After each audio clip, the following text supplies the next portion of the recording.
Hello and welcome to the Nordic Takedown podcast. This is me, Jason, the Captain Kirk, and I am here with my good friend Jonah, the Norwegian with friends. I'm not sure if we called you that before, but we're going to talk about your friends today. How you doing, Jonah? Hello, good to be back. Really stoked to be here. It's been a long time, and a lot has happened. Yeah, you've been traveling a lot, actually. You've gotten about in the nicest way possible. Yeah.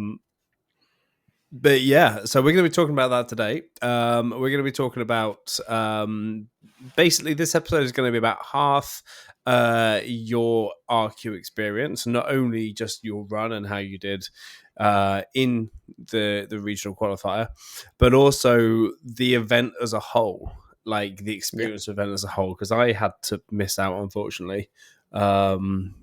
If people really care why I had to miss out, you can listen to the episode 3 weeks ago. I'm not going to give you the pleasure of knowing now. You can go and find out for yourself. But I'm going to basically tell you a bit about the community part, because we heard some of the more competitive part with Jonas and Steven on. Exactly, and they did a really good stuff.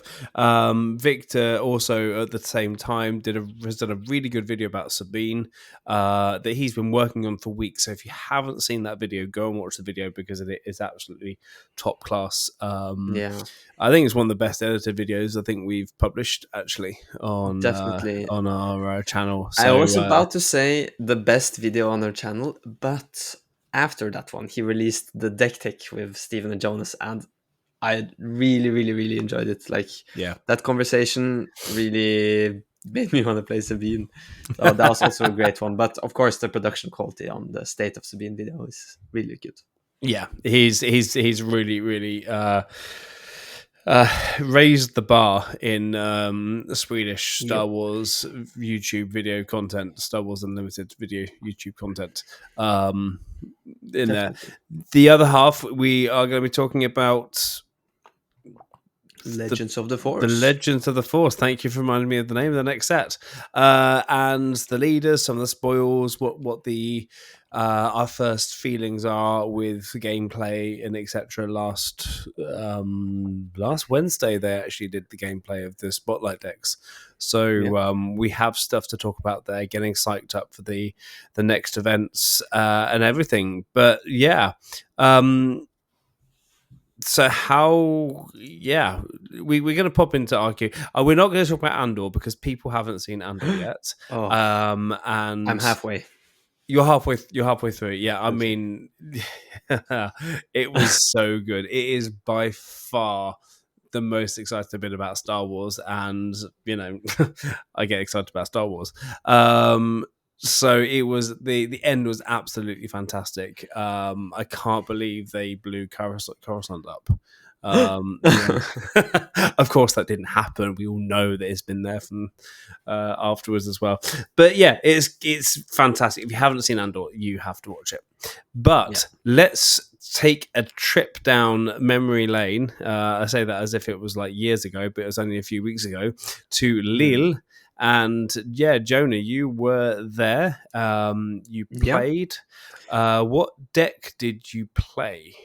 It was my first big tournament ever.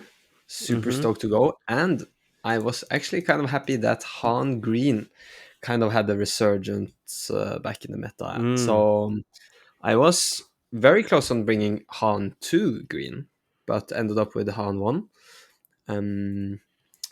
So if you haven't seen the deck, it runs a lot of Falcons, Chewie and other pilots, of course resupplied U-Wing and such. And I just felt really comfortable with the deck. Really fun to play. A lot of good matchups into the field, I would say. And not going to talk too much about my games. I want to talk more about the experience being there, because that was really unique, and we didn't really get to hear so much about that on the last no, we don't have to, but just looking at your run here that we've got up on the screen here, you played against some pretty meta decks, like Sabine, Han, Anakin. No, Sabine, you were Han. Sabine, Boba, Anakin, the other Han Solo, a Bosk as well, Ray on Data Vault, Kira, and a Thrawn as well. Yeah, that was a twist on the end there. I'm gonna exactly. Which so like the decks you faced were all really really good decks in the meta. Do you want to talk a bit more about how the whole run went a little bit here? Yeah, Because I can give a really quick summary. No, absolutely. Because I'm really interested. I've got a couple of questions about some of the matchups there, but you go for it, and you probably answer them beforehand. Yeah. First matchup was Sabine, and played that before. 1-2-0. Second game, however, I got matched up in a friendly fire already round 2. Andreas Phobos from Sweden. Oh wow! We had like barely spoke before the game, and then we looked at on our phones like, oh no, are you kidding me? And I was so scared because before that I had met Sunny, talked to him. He also he's a player from the States on Team Secret, and he also brought Town Green, and he placed another Swede that beat him. I think it was Ponkas. Beat him with Boba Pilot on a green base, I think. Okay, and then round 2, I sit down, face Andreas on Boba Pilot. So I was really scared going into that. And then I end up getting smashed the first game. Yeah. All the indirect damage, the 2-3 on ground. That just if you have the initiative, you can deal 2 extra indirect. If you can't stop that indirect damage, if you can't deal with those, you just leak that damage. And the whole series was really, really close, and I managed winning like 2-1 with a surprise strike on the end there, so it was super close. Oof. And then third round, won against Anakin 2-0. Fourth was very, very close against the Quinlan 2-1. Yeah. Now that was close, but like Quinlan doesn't feel as strong as it was before. Did it feel as strong playing against it back then? Yeah. I mean, I know like Adam did really well with Quinlan as well, and Quinlan in a very good player's hands is going to do very well anyway. But it's not as easy to pilot as it used to be because you've got all these other decks that are coming up to it. At least I felt it started to run out of steam now with the higher health bases. Yeah, I mean, it always depends on meta, and I think Adam was kind of upset that he didn't face the Kiras and more control-y decks. So I guess he would be better in answering that question, how those more, as you say, like the data vaults and the more grindy games go. Yeah. But it was just... But playing up against Quinlan, did it feel as threatening as we all know it can be? Yeah, definitely. With yours, yeah. Okay, that's good to know. Just saw the Quinlan. I thought, okay, it'll be good to know how that game went. I did misplay quite bad the first loss. Then I took it 2 wins after that. And I would say I feel okay in the matchup. But still a very strong deck. So it can go... Yeah, absolutely. Quickly go sideways. But then I was happy 4-0, like starting the day great. And then I looked at my phone, facing Beton. So one of the names I'm going to mention later that I was really happy to meet in person and I know from online and just from the community. He was playing Han 2 ECL and beat me the first game. I think I got a bit surprised by the scanning officers because Han plays a lot of smuggle cards. Scanning officers reveal some resources, defeats them. But it was relatively close. Second game... Oh, no, wait. I won the first one. Yeah. Never mind. But he ended up winning the series 2-1. his whole sideboard was really, really good into Han, and they were, of course, very practiced in the matchup, and I had 0. So just felt like definitely the right person to lose against. Like, he deserved that win. And then 5th round, I'm facing a Bosk blue, and this guy, Björn, he's a player I know because I was casting Zurich PQ. And he did really well and came all the way to the final with Bosk blue. So I knew this guy was that good. deck, right? Yeah. We played game 1. Yeah. Way too long. I should have conceded way earlier, and we had super little time left, and we just have to like rapid fire play.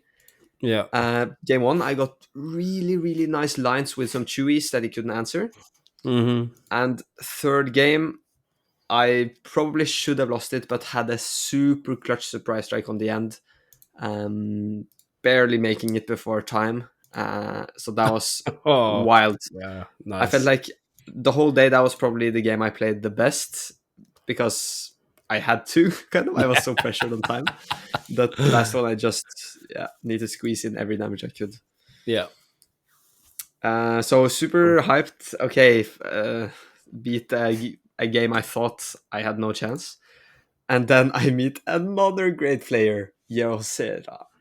The infamous British deck builder that always plays more cards than he needs to. Like, it was a meme when he played 53 in his 50 card decks, and now he's playing like 62 in the data vault. Yeah, he was on Ray data vaults. Yeah, you probably heard of it by now, but crazy lot of restore, a lot of card draw with Mon Mothma and such, and he had 3 Traitorous and 3 Entrenched, so really stopping my Falcons very effectively. Yeah, no, it can very quickly get out of control if you don't deal with units early on. It gets really wide. Really, really does. And then you think you've got the answer for something, and then she just puts out another experience on something, and it's depressing. But that was a 2-0. Yes. For Yosera. And then I played against Akira, actually another player I knew. So it was super fun seeing so many familiar faces. The experience must have been amazing. That I knew from online. And he, I would say, was very, very nice to me.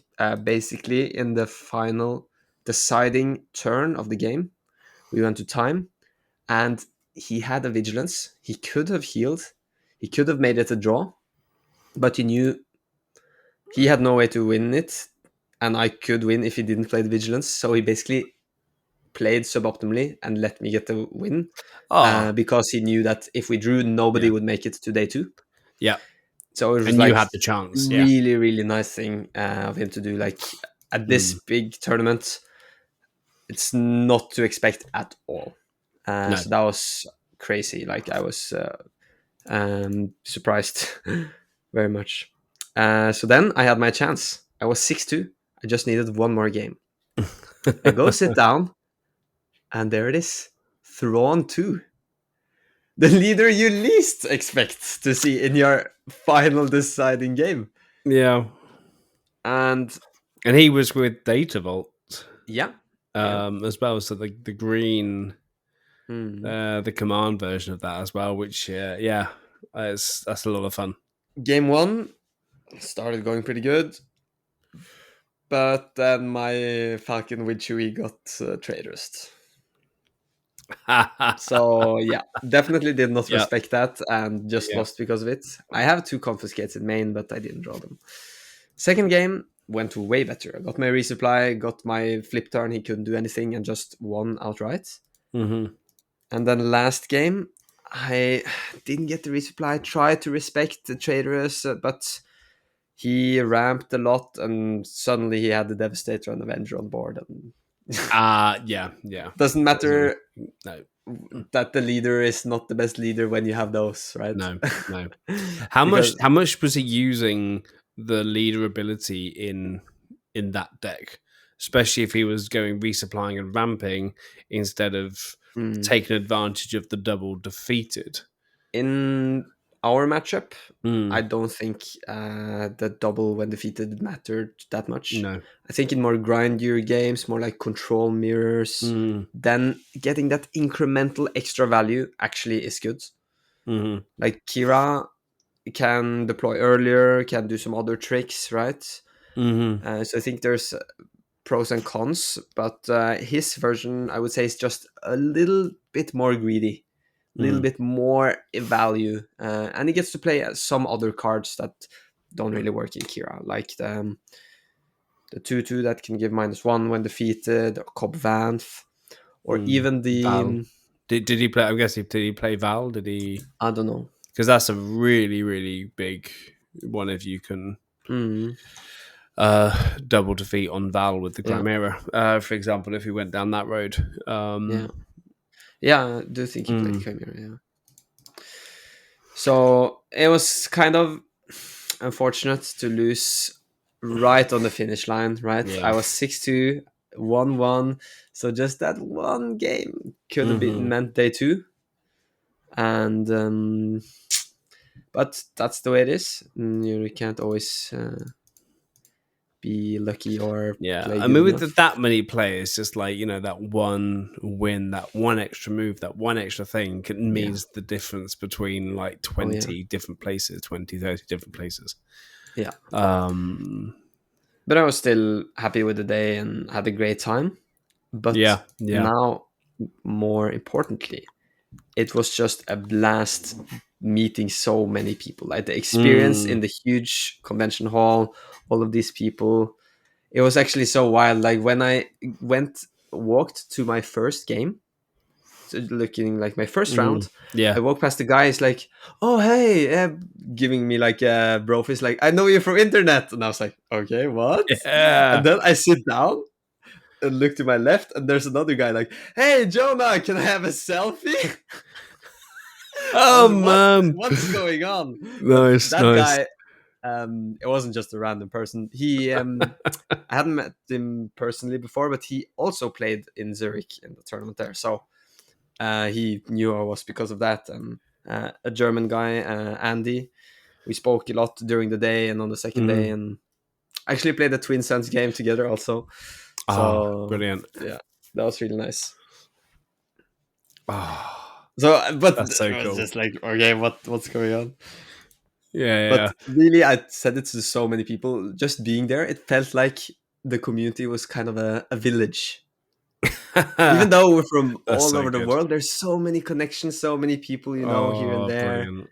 Especially if you're active in some community forums or playing online and stuff. So, just finding out. And if you don't know what someone looks like, as soon as you find out what their gamer tag or their user tag is, it's oh right, yes, you're in. Yeah. We talked about this deck, etc., etc. That's Oh, brilliant. Yeah, I am. I'm a little bit jealous just of that area of it, and seeing lots of people that you had there. So, did you played? I guess you didn't have any more time at the end of day 1 to play games, but I mean, I guess unofficial stuff back at the hotel and etc. etc. Do you want to? I don't know. Do you want to talk more about the people you met, or do you want to talk about the side events, which looked really cool? I will definitely get into that because Adam, Jonas, and Steven, they didn't have any time for those, so I actually can talk to you about how great they were. But I traveled down with 3 Norwegians, Brage, Jesper, and Kenneth, so that was really nice to kind of talk to them in between rounds. And there were kind of a lot of Scandinavian players. Like, met so many Swedes, hanging out at the hotel with Matthias and Gustav and Adam, of course, and the Danish gang, saying hi to those in between rounds. I remember meeting Jonas after first round. I had already heard he was on Sabine Data Vault, and I was like, "Whoa, yeah, meta looks so diverse and everything, la la la." And he was like, "Dude, I don't think the meta is diverse. You just need to play heroism, aggressive heroism deck. And he was right. That's what you needed to play. So it was kind of, I think he was a bit upset he couldn't play his nice control-y villainy decks, but at least he found out what works. Yeah, and he put a ton of work into making it work as well. Yeah. That was really cool to see the deck building and everything pay off. Yeah, so met those. I mentioned Andy, and I met another guy from Zurich, Joachim. Was really nice. Played some side events with him on day 2, and also met Edu, one of the store owners, and Celine from Zurich. Really nice to see them. Also, I met Yukunu Junior from the Bofna Network, a French player that's been winning PQs there, and really nice guy. He was also playing Han Green, so we kind of bonded a bit over that. Also together with Sunny, which I mentioned from Team Secret, the 3 of us all played Han Green, so like took a picture together and chatted about it, and yeah, it was really fun. And on day 2, when I was queuing up for side events, I'm gonna get to that a bit later, I look who's writing on a piece of paper, and it's Buku. Cool. A player that you probably heard, famous Sabine player you've heard about. Like texts, articles, and also now with Victor on the State of Sabine video, which is really cool. Yeah, we managed to get him in as well, so he's friend of the pod, we can call him. yeah. So that was really, really nice to meet him in person. Yeah. Did you get a selfie with him? I don't. Maybe I did that. No, I don't think so.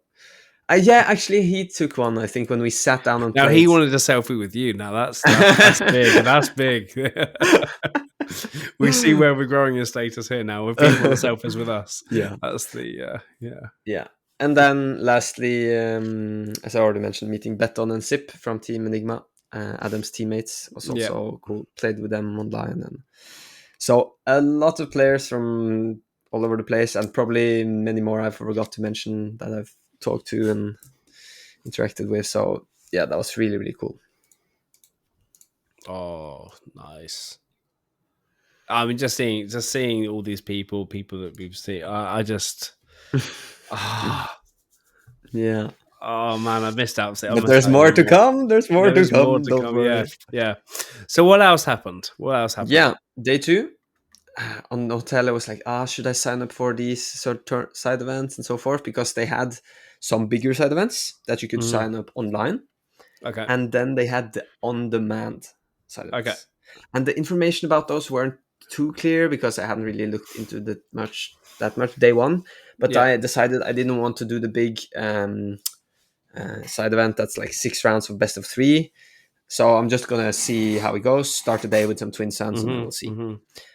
So played my game of Twin Suns, and then we went to the on-demand thing, and that was really, really cool because you just went there, you paid 15 euros, and you chose either draft, so 8 players, or Premier, also 8 players. And then as soon as they had 8 players, first of all, when you bought, you got like a disc, kind of if you're in a big canteen and you're waiting for your food, and then it beeps. Oh, so it beeps you. Oh, nice. So you bring it wherever you go, and then it beeps, and it was usually really, really fast until it beeped. And then the 8 players meet up. You go with the judge, sit down, and you play 3 rounds Swiss, and it was best of 1. Which means you basically play the whole thing in like 90 minutes, which is quite fast. So 3 round Swiss in. Yeah. And there was no time really. You just played, and as soon as people were done, you just met up, and we had this sheet of paper where you filled out the results. Yeah. And the results mattered because you got 300 tickets for participation and 200 tickets per win. And that was actually the same amount of tickets that I got in the big 6 round best of 3 tournament. That just took 6 hours. So I realized quickly, like, this is super fast, and I get a lot of tickets. What if I just grind these? So it became kind of a meme among some of the Swedes and us that I was just farming the tickets. Oh, brilliant! So, how many different side events did you? Yeah, so first one, take part in? I played one with Buku, so obviously I lost the game there, went 2-1. Lost against Buku because I went for a crazy double resupply line against the Yep. Sabine. It almost worked, but my U-wing whiffed. Yeah. So I'm guessing this was Spark. Spark Draft. It wasn't draft. I played Premier. Oh, you went for Premier. Okay, right. Yeah, I still felt so good about Han, so I just wanted to play that. Yeah. And it turned out really good because everybody was playing Sabine in these Premier events because they just wanted to finish fast and get their tickets, right? So my Han was really favored. Yeah, and then second, I played another one where I also went 2-1 because I lost against Sunny. So, and then I played 2 more where I went 3-0. So my 5 losses in the 2 days were just against like known players. Beton, Ysera, Buku, Sunny, and the Throne player is Twilgrim. I think he's kind of known to be a good British player. So I was like, oh, but still. So did the 4 side events and got a total of 10 wins. So I got a lot of tickets. And that's maybe what people are most interested to hear, what you could get with those tickets. Yeah, because you got quite a few. Yes. Let me look this up, actually, because I have some photos on my phone of the prize wall. Because I didn't really understand why they didn't post online, like all of the things you could get. Because obviously when you get a limited amount of tickets, you really want to think about your decision and like look, okay, what do I want to get so I can spend all my tickets and so forth. How many side events do I want to try and get in so I can get the thing that I want? Yeah, so they had a lot of stuff. Promo cards, playmats, packs, deck pods, double deck pods, the new binders, both the zip-up binder and like the card port. Yeah. Oh, nice, yeah. And then, of course, exclusive playmats, exclusive sleeves, and the Twin Suns playmat. Yeah. And that's what I got my eyes on. Yeah. Because I was like, wait, isn't that thing like 60 euros or something? And it was only 1,400 tickets. Only 1,400? That's... Yes. Yeah. So, in total, I had like 3,500 tickets, I think, after the day. Wow. Okay, that's cool. So I got the Twin Suns playmat for 1,400. I got a zip-up binder for 800 and a deck pod for 800. I'd just been playing with the soft crates up until now, so I thought, okay, it's time to stop being a cheap. Now I'm gonna bling. Yeah. And then I got a T-shirt. Had to get some pity for Kevin and Nicola and Niklas that got their expensive T-shirt from Milan. Oh yeah, because they changed the. I think it was 1,400 and now was 400. Yeah. But you also got more, I think, on the Milan side events. Yeah. And then I had some spare tickets that I just gave to Matthias or Kevin. Yeah. So, I mean, if you can't spend them, they're just going to waste, right? Yeah. So a lot of loot and really, really cool to kind of get some motivation to play the second day. Because I usually don't really care much for pricing, like packs and I don't know, these extra small things that you kind of have already. But since you could spend the tickets in any accessory kind of they had, that meant, okay, I knew I really wanted the Twin Suns playmats and there it was. And it is that cheaper. Good. Like it is, the quality of the playmat is just absolutely fantastic. It's that thinner, it feels thinner, it feels good quality, it's the stitched edges. It's brilliant. Yeah. I do not blame you. Wanting to get that. It's just, I don't know if you can see it peeking around the corner. Over here as well, I've got one there. So as I said, the on-demand tournaments, they were 15 euros. You got 300 for participation and 200 per win. I think they were kind of fairly priced. They also had sealed tournaments, and the big promo event that was 6 rounds of Swiss, where you got all of the 5 exclusive promos. And I don't know if I remember all of. There were probably some other a bit bigger side events too that weren't just like best of one. But yeah, so it was a really, really good. How do I say, like a broad range of things you could sign up for. Yeah, Twin Suns tournaments they also had, or like. Did you play? You played one Twin Suns? Yeah, and not kind of a side event, but just with Andy from Hanging Germany, out. a friend of him, and Magnus from Always Tell Me the Odds. So that was nice. Oh, awesome! Yeah, another friend of the pod. Yeah, all our friends. You really were the Norwegian with friends. On this living trip. up to my name on this. Yeah. So I mean, it sounds like it was a really well organized event, and they kind of ironed out all the creases from the other SQs and the bigger events as well. So it makes me even more excited about trying to get out to one of these in the future. Yeah, it really opened my eyes for bigger tournaments. I'd never been to one, and I thought it's probably exhausting playing 9 rounds, all la la la. But just like the energy of being there and seeing all the people and everything, it was really a really cool experience and quite different to like a PQ. Yeah. Because I mean, in a PQ, I mean, most PQs, I mean, it's around 30, 40, 50 people. I mean, 50 is quite a lot number as well. But nice. Yeah. Nice. I was looking on in envy thinking, I could have gone. I could have just chosen and decided just to go and, not buy a house, but we need somewhere to live. Yeah. But next time we'll see. And next time we will, we can even create our own team. Perhaps like everyone's creating teams now, so maybe we really should go down that team, that team thing. So cool. That was Lille. That is an incredible experience. Let's talk about the future. Yes. Let's talk about what's coming. Let's talk about the legends of the Force. So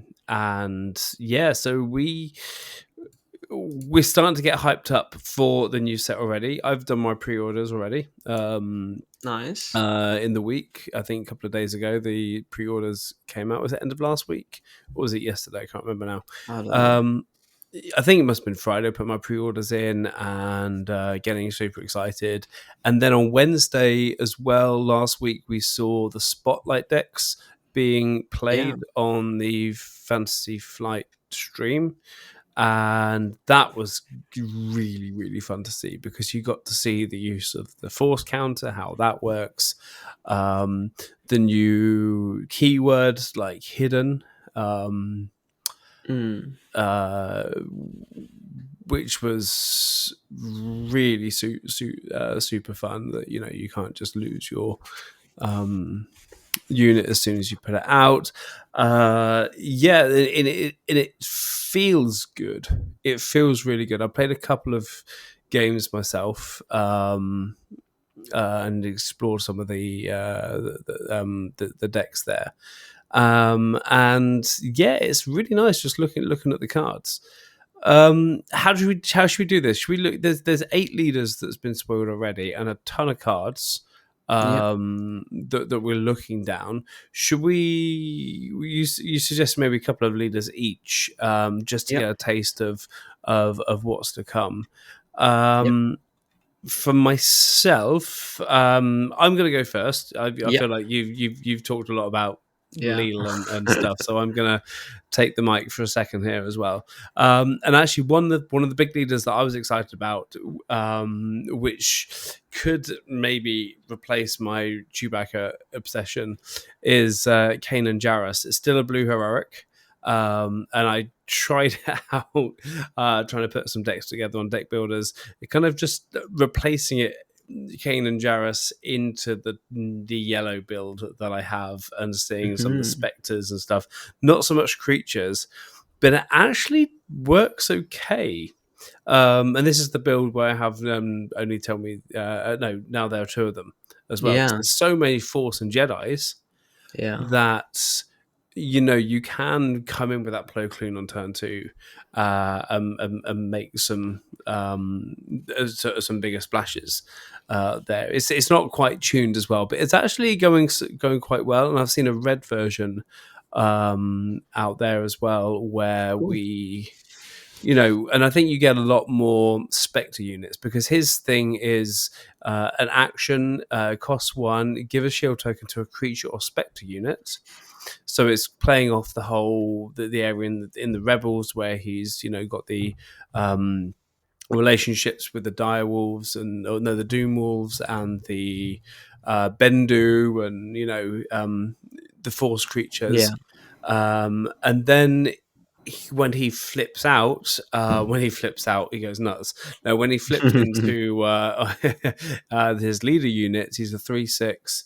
And he is shielded when he comes out, and he says, while you control another creature or Spectre unit, this unit gains +2/+2. So he's a 5/8 if you have other Spectres out. That's pretty solid. Yeah. Now, in the yellow build that I had, I obviously had all the Ezras, so the yellow Ezras and the new blue Ezra. We had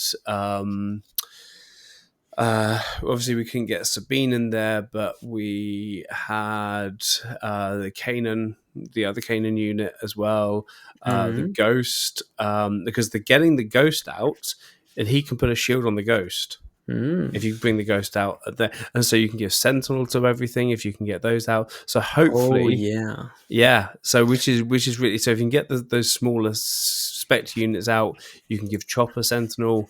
So the combo is kind of, you get Kanan out as a 5/8 shielded and Sentinel. Yeah, that's pretty big.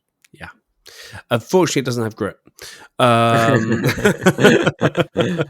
I'm just gonna have to. just have to forget about Chewie for a while as well. But it feels more. It feels very good because he can hit there, and obviously, like, he can give the shield tokens and just kind of, you have a shield, you have a shield, you have a shield, and you can really have a lot of fun with that. And there's the Spectre synology is actually really strong. So I think Kanan could be a very strong leader. I think we still got some creatures to see. I feel like there's going to be some creatures that haven't been spoiled yet, and I think we'll see. We'll see those creatures coming out, because there aren't many creatures in yellow as well, so it might have to push over to one of the other aspects with Kanan, but I couldn't resist flogging the yellow blue horse one more time. Yeah, I was actually looking at this new creature, Ogdo Bogdo. Because wouldn't he be really good in Chewbacca? Because Chewbacca lets you play a 3-cost or lower for, like, as a Sentinel, and Ogdo Bogdo is a 5/5. And it says it can't attack unless it's damaged. So yeah, they probably won't attack into it, but it means it's a sentinel when you need it there, and you've also got that other is it the Wiki Defender that can heal stuff and put stuff into him as well.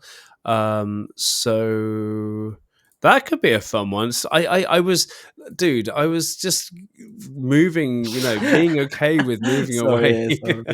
I won't from Chewbacca, but we've got 2 sets to go before he's rotated out. So we could do that. But now we're talking about Legends of the Force, and I don't think we'll see what's his name from the Acolyte, the Jedi Wookiee.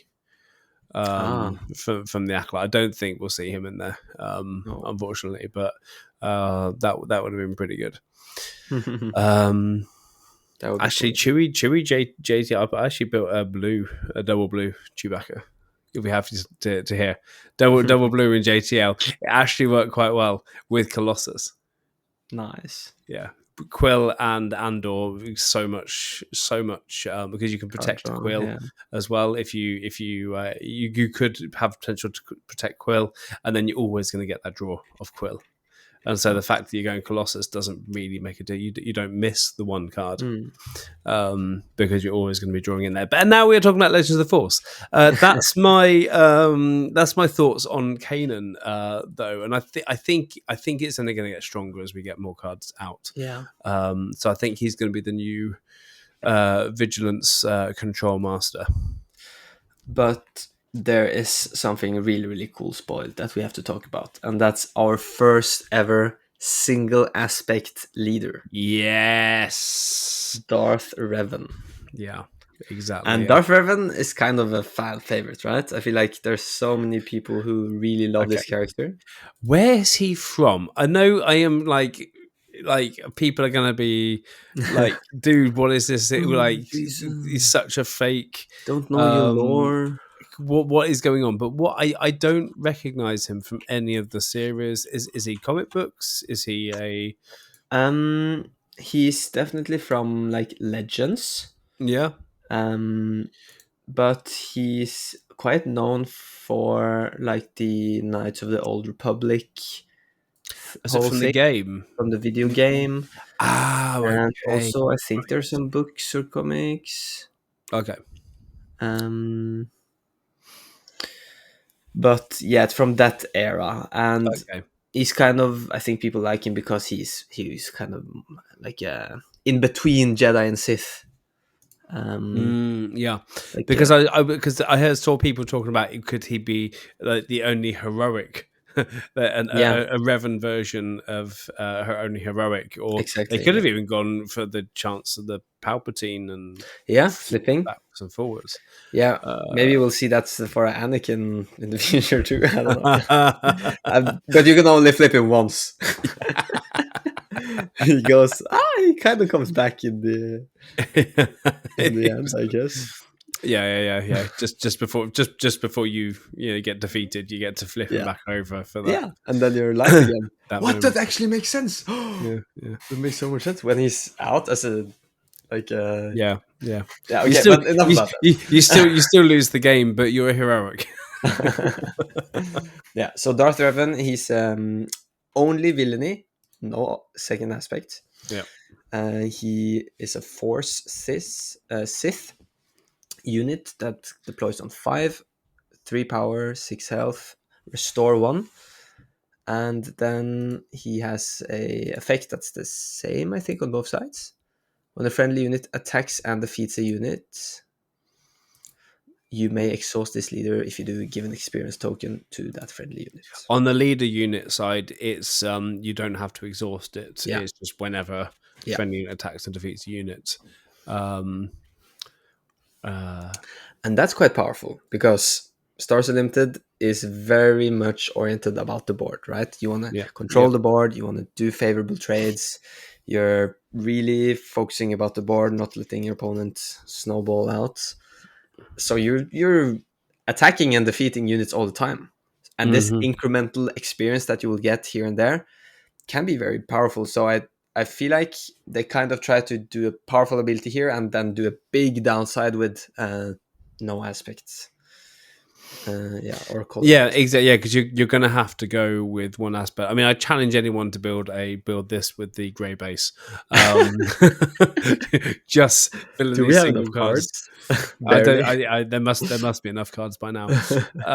No, but I mean, you could go like you've got to deal with the units before this spirals out of control, surely, because if you're continually buffing, especially on the flip turn, and that's on 5 as well. So you need to gain your board. You need to, I haven't been deck building yet for Revan, so I don't know No. what colors would be best. I have looked at some new cards, and I think Aggression have some cool cards. Hmm. Green is also good. Maybe ECL could work. I mean, there are some powerful bases here and there, but the question to me is, do you need the Force base now? Like, will there be enough cards that need to use the Force, so you really need to play those 28 health bases, or even the rare ones? I haven't really Hmm. focused that much on those. I mean, I think if you have the Force, the leaders that use the Force, Yeah, then you definitely. then I think it would be good to have that. But Revan doesn't. Um, but Revan doesn't, so I think you have a little bit more thing. But I think Yeah. if Revan was going to be using the Force, you would. It was a bit too many restrictions on him, because obviously you couldn't go with any of the other rare bases. You'd have Yeah. to stick with the Force bases to be able to make the most out of him. Whereas I think his thing there actually works really well, and I think it could be really strong if you're okay with running single aspect without being able to run any double Yeah. aspect cards. I have seen that there are some new pretty good just villainy cards of the new set. So we have, for instance, Darth Tyrannus, Count Dooku, also known as, which is a 4/3 shielded that can gain ambush if you have the Force, or even stronger, Darth Malak, which is kind of the new Mm. Millennium Falcon. He says, when played, if you control a Sith leader unit, you may ready this unit. So it would have been way better if it was just Oh, Sith leader, not Sith leader unit, because that means you have to have a leader deployed. yeah, but he's on 5. Oh no, I mean he needs to survive. No, but Revan is also on 5, right? He is on 5, but Yeah. Darth Malik will need to be ready. Oh no, yeah, No, no, of you play course. No, him and he so readies. you have to play him out when Revan comes out. Um, That's pretty cool. but that's a pretty big thing.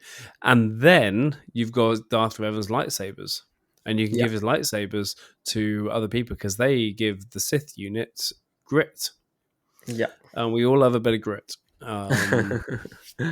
Yeah, like Uh, it would especially good on Darth Malak because he's a yeah, 4/7. Let's say he's force taken 5 damage or something from, from and then you killing put other stuff, the and lightsaber on. and That's he's also 11 gaining, power. experience as well because he's Yeah. killing people. So, Um, oh, that could be like 12 power or it something. could be really, really big. So stock up on those rival, on that removal, Yeah.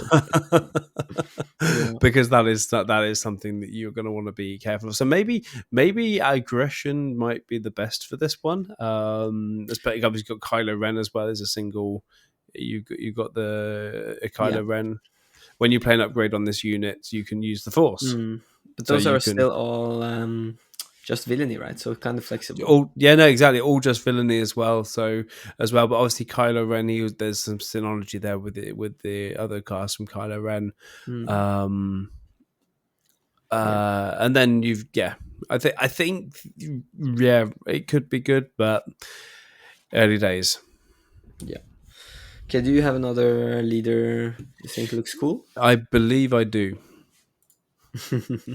I'm just going to find our show notes, and then I can find that, and I'll find the right browser window. Yeah. So my one is Third Sister, and Third Okay. Sister is aggression villainy, um, which is a lot of fun. I've been having fun with that recently with my Red Thrawn deck.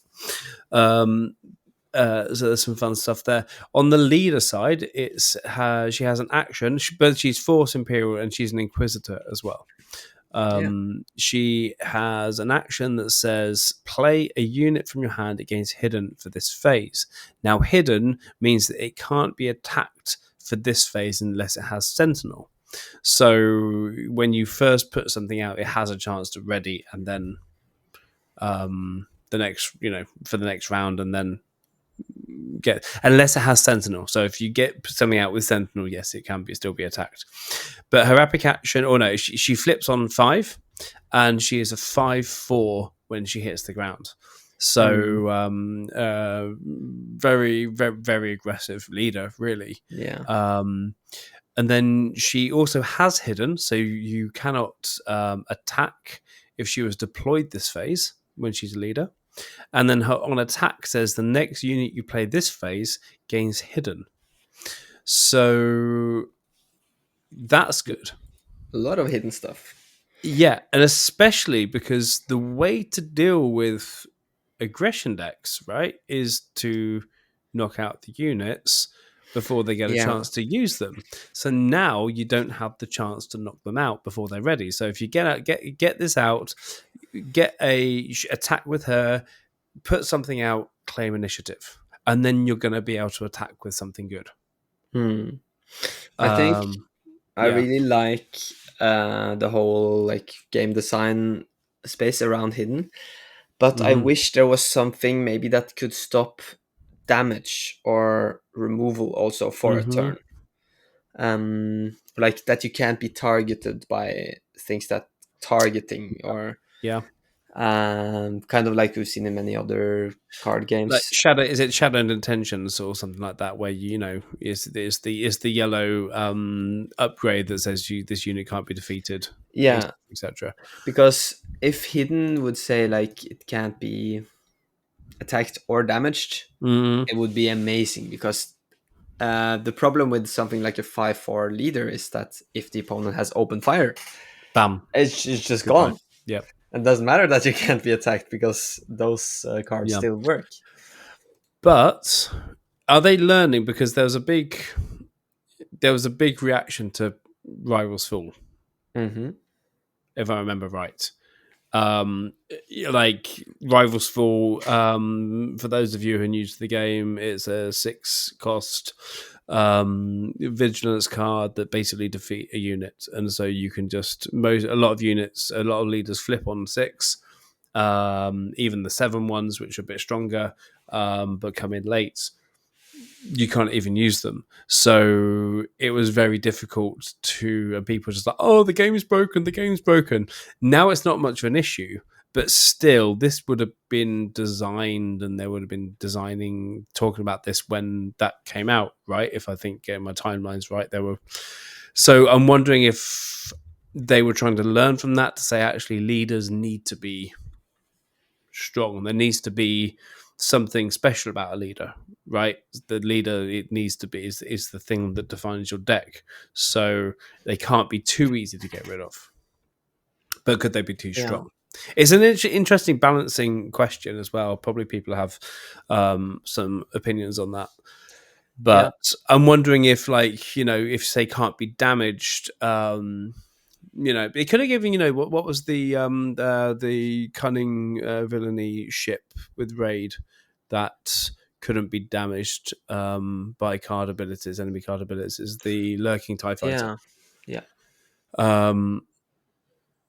Something like that, to actually say, on the flip turn you can do that. I don't know. Just like for one turn could be a give a bit more design space we see in the future. Could be like a hidden, instead of that it can't be attacked, it could be just can't be targeted by, or events don't work on this, or I don't know the wording exactly, but like that they still can be. It's kind of like Chewbacca, right? He says he can't be defeated. True, but I mean, but you do have fallen lightsabers. You do have. I'm just doing a bit of filtering here to see what upgrades that you can put on her, because you got the Sith holocron, you got Darth Maul's lightsaber. You can buff it as soon as she's down if people don't have open fire out as well. So there is that as well. But and that's like the cool thing about hidden. That you can play a bit those slower buff effects, like lightsabers, or there's a new one now, I think probably designed around her, that says the scythe. It gives another friendly Inquisitor +2, which is a spaceship. So you could play that on 4, get her out. You still have time to buff Yeah, her there because we she go. can't be attacked, right? She's hidden. Yeah. Yeah, absolutely. I mean, she come and that should be on the board, obviously, the round before, ready to play. So, yeah, you've got some really good synergies there, which could be a lot of fun, I think. And there's already buffs in the game already that really fit with her. Yeah. So I'm just realizing my filtering is actually bringing way too many stuff, and I've just crashed the site trying to That's a filter down classic. too Yeah. many things. But like, But I think do you the think fact she that could be she can give. strong? I was about to say, I don't know how it will work deck building wise, because there's a lot Yeah, of units that have low health that don't really see play, no. because they're so vulnerable. But Mm-hmm. since she can give them hidden, it might be like an aggro deck where you play these units with just a lot of attack and no health, and you Mm-hmm. just want them to hit once. Yeah. But I think that type of deck will kind of get countered by control that play events, Mm-hmm. because hidden doesn't matter. They don't really play units. They're not going to attack your units. They're Mm-hmm. just going to daring raid, open fire, Mm-hmm. power of the dark side, whatever you play. This is, yeah, any just a straight removal. Yeah, Yeah. I mean, she could be one of those leaders that it doesn't matter when you flip her. It's like Kira, like you flip Kira, you don't have to flip Kira at the time when she can be flipped. You can flip her a few turns after if it's the right moment. Mm. For example, if you don't have the right stuff. That's at least how I felt with playing the red Kira. I didn't feel like I wanted to, Yeah. flip at the time. That actually she's strong enough just as a normal leader without actually needing to be a unit. It's just an extra bonus, because the gaining hidden, like it's like with Rivals Full. Yes, it can get rid of a leader, but you still had to have it in hand. You still had Yeah. to have it in your deck. You still had to have the answer for it. Yeah. I think since she hits for 5, it's probably very scary to deploy into open resources. It's probably worth to try Yep. to stall, try to play around, so you can get your 5 damage in. Mm-hmm. It's kind of the same with an IG deck. You don't want to deploy IG and then he just gets taken out. Yeah. Okay, but I have one more leader. You have one more. Excellent. Before we wrap up here, and that's Talzin. She's also deploying a 5, but she's a 3/7. So she has kind of the stats that we see in Quinlan, which is a quite popular leader. Mm-hmm. And her ability is also very cool. She can use the force to give a unit -1/-1. So on the leader side, she exhausts and uses the force. And when she's deployed, it's on attack, right? Yeah, you on attack, you give a unit -1/-1. Yeah, so then it doesn't cost the force. That's good. So she definitely needs to be played with one of the new bases, so you can actually get the force. But there's a lot of cool Night Sisters that they have released. They have a 2/4. That's also when defeated give minus. They have a 4 cost 4/4. That's when played you can give minus. So this seems like they're really playing around this, like giving minus power and health. Yeah, I mean, and that -1/-1 can be giving something -1/-1. We all know that it's a way to get rid of something without needing to damage it. Yeah, yeah. I think probably on the leader side, it's gonna be not too good because it's hard to get the force. No, but it's kind of good when it's good. It's not like a ping that you could just always use and just get out there, but sometimes you're missing one, or giving minus before a trade is just so big. Like if you both have a 4/4, having yours survive as a 4/1, that's huge. Now Yeah. you suddenly got a 2/1. And I mean, and you also need to have enough things that give you the force, that allow you Yeah. to that have that forces with you. Yeah. Sign on it. So you have drain essence, deal 2 damage to a unit, the force is with you. That's good. You have other things that can give you that force token so that you can use it, but it's not going to be something. I think it's going to be rare to use a force token twice in a turn. But I think if you're able to gain it at least once per turn, it could be strong enough. Yeah, I think she kind of plays into a bit of the when defeated design space that we might have seen with like a red Thrawn deck. Yeah. I play that a So lot at the moment, so I understand what you mean there. To be there able is to give that yeah, weakening stuff. Yeah. we're gonna have to see what people cook up for her. I'm trying to read the. If you would have been seeing the webcam, you'll see my neck is tilted because I'm trying to read the base on SWDB, which is on the wrong side. And the red one says when a friendly unit deals 3 or more combat damage to an enemy base, you get the force. That's quite aggressive. I don't know if that would pair well with Talzin, but yeah. You have I'm just noticing some other like synologies here with the other Night Sisters. Like you have Karis, which when defeated, you may use the Force. If you do, give a unit -2/-2. Talzin's Assassin. She has an Assassin on a 4-drop. You may use when played, you may use the Force. If you do, give a unit -3/-3 for this phase. And so, if you're using a lot of the Knight cards as well, then you can do that. And then you also have Old Daka, which is a 5-cost 6/6. When played, you may defeat a friendly Knight unit not named Old Daka, so you can't do the Luke Skywalker thing. Then you may play that unit from your discard pile for free. So you've got other ways to bring stuff back in as well. So I think there's she's going to have these cards that are very much a staple cards for her deck. That she's going to have to play the Assassin, she's going to have to play all these, and then it's just okay. How can you fit other stuff into that synergize with what she's doing? Yeah.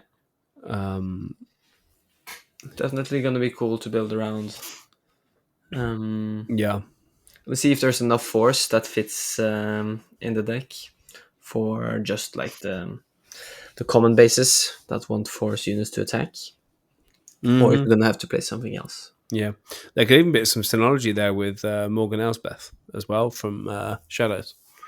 That she's like has the on attack defeat a unit and then draw a card or something. Yeah, so something you can like get it.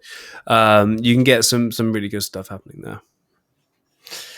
Yeah, I'm really excited to see more cards being spoiled. We have around 100 now, so still a lot to go. Yeah, and a lot of the time, I'm kind of still thinking a lot of these cards coming out now. That especially like with the jump to light speed, you've got some good big units there, but there's still a lot of cards that are staples for decks at the moment from the first 3 sets, and these first 3 sets that are going to get rotated out in March. Yeah. And so some of these big cards here, these are like, they're maybe not as good as the first ones. These are going to be what we're left with when things rotate out. So we need to kind of think ahead here and go, actually, this is going to be for the next 2 years now. This some of these elements hidden is going to be around for a while. Yeah, this isn't. We've got to think that actually some of these units could be really, really good. And could be staples come March. Yeah. I'm not talking about just the cards we've literally just mentioned, but there's other cards as well. There's the new Qui-Gon units. There's Qui-Gon is also another really good leader, but we haven't got time to talk about him today. We've already hit more than an hour here. Yeah, it's going to be really exciting to see how it develops with new cards too. But we don't have to worry about rotation just yet. We can still enjoy our cards. Jump to Lightspeed as well. I keep wanting to buy more cards. I have to control myself. Yes. Yeah, but what's going on? So let's wrap this up now. Thank you everyone so much for listening. We've got some events coming up in the next week or so. We've got the PQ in Denmark. Yeah, I cannot remember the location. Let's just bring that up quickly now. Because I believe that's in our... Have we got that in the Lightspeed lanes? Possibly. Hyperspace lanes, sorry. That one there. PQ Denmark, Next Level Games in iCast. Yeah. That's going there. We're trying to work out a way to cast it. It's a little bit further into Denmark, and so we have to do a little bit of work there. So hopefully we will be able to cast that one on Saturday. So we'll see. And then anything else coming up with store showdowns? I know there's some in Oslo and Porsgrunn, which is outside, a bit further away on the 23rd, and in Oslo 24th. And then the PQ in Norway is on the 21st of June. Excellent, yeah. Which we also will be covering. Yeah. And next weekend is on the 31st of May is the Manitorsk store showdown. Nice. As well. So anyone who wants to come down and have a party with me, you're more than welcome to do that on Christy Himmelfeld's. Yeah. Ascension. Oh, that weekend, the Ascension weekend, as well, the long weekend as well. So you got plenty of time to get here because, who doesn't take Klemdag when you can? Squeeze day. Squeeze day. You can squeeze a little more out of it, yeah. Right. So that's the stuff going on. Until next time, may the force be with you. And with you.